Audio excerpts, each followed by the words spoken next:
দেখো, এখনো পর্যন্ত আমরা যতটা জানতে পেরেছি সেটা হচ্ছে যে মন্ত্রিসভাকে যেভাবে ভাবা হয়েছে বা মুখ্যমন্ত্রী শুভেন্দু অধিকারী যেভাবে মন্ত্রিসভা তৈরি করতে চাইছেন, তাতে কিন্তু নতুন এবং পুরনো এই দুটো স্তরকেই তিনি রাখতে চাইছেন। অর্থাৎ যারা একাধিকবার জিতেছে, দুবার অথবা দুবারের বেশি, তাদের অনেকেই মন্ত্রিসভায় স্থান পেয়েছেন।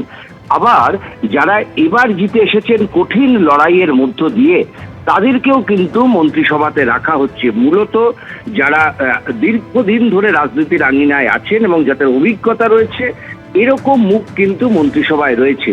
যেমন উত্তরবঙ্গ থেকে আমাদের কাছে যা খবর, তাতে সম্ভাব্য মন্ত্রী তালিকায় রয়েছেন শঙ্কর ঘোষ, সম্ভাব্য মন্ত্রী তালিকায় রয়েছেন মালতী লাভা রায়, দীপক বর্মন এবং মনোজ ওরাও।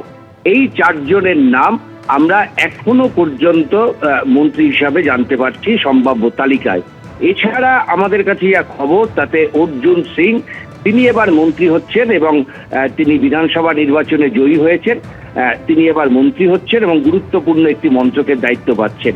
তাপস রায়, যিনি প্রোটেম স্পিকার হিসাবে কাজ করেছিলেন, তিনিও কিন্তু এবার মন্ত্রিসভায় মন্ত্রী হচ্ছেন এবং তাকেও একটা গুরুত্বপূর্ণ দায়িত্ব দেওয়া হচ্ছে। বিধাননগরে ডাক্তার শারদত্ত মুখোপাধ্যায়, আমাদের কাছে খবর, তিনিও কিন্তু মন্ত্রিসভায় থাকছেন এবং একটি গুরুত্বপূর্ণ মন্ত্রক তিনি পাচ্ছেন।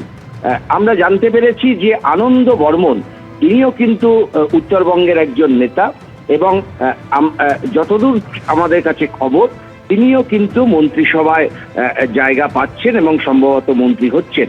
উমেশ রায়, হাওড়া থেকে জেতা এবারই প্রথম বিধায়ক, কিন্তু দীর্ঘদিন ধরে বিজেপি সংগঠনের সঙ্গে আছেন এবং আমরা যতটা জানতে পারছি যে উমেশ রায়, তিনিও কিন্তু এবারের যে মন্ত্রিসভা সম্প্রসারণে যে কজন মন্ত্রী দায়িত্ব নেবেন, উমেশ রায়ও গুরুত্বপূর্ণ মন্ত্রকে আসছেন।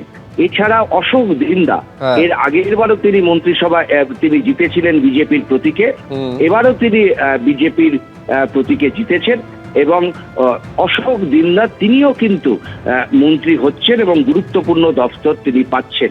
এছাড়া আরো কয়েকটি নাম এখনো কিন্তু আমরা শুনতে পাচ্ছি, কিন্তু সুনিশ্চিত না হওয়া পর্যন্ত বলা যাচ্ছে না। তবে যে আমরা শুনেছি যে ইতিমধ্যেই রাজভবন থেকে এদের কাছে ফোন গিয়ে পৌঁছেছে, তারা ফোনে কালকে 10:30টার মধ্যে তাদেরকে রাজভবনে হাজির থাকার জন্য বলা হয়েছে। একেবারে সকাল 11টায় আগামীকাল এই শপথ গ্রহণ পর্ব এবং মন্ত্রিসভার সম্প্রসারণের কাজ হবে জানাচ্ছেন এক্স পোস্টে মুখ্যমন্ত্রী শুভেন্দু অধিকারী। উজ্জ্বল, তোমায় ধন্যবাদ।